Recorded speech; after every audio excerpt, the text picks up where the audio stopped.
Hey guys, in this video I'll show you how to fix the extended buffering problem in the YouTube ReVanced app. Alright, let's begin.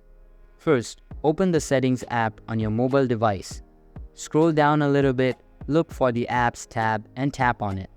In the Apps section, tap on the Manage Apps option. This will display a list of all the installed apps on your device.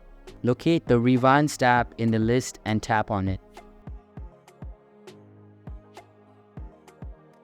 On the ReVanced app info page, look for the Force Stop option and tap on it. Confirm the action by selecting OK. Next, tap on the Clear Data icon. In the options that appear, select Clear Cache and accept it.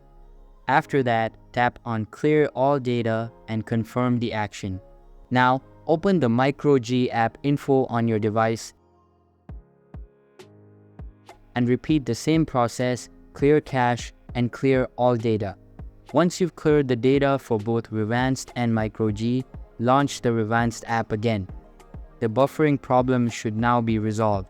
So that's basically how you can fix the YouTube ReVanced extended buffering issue. And that's it for this video. If you find this helpful, consider subscribing and giving this a big thumbs up. Thanks.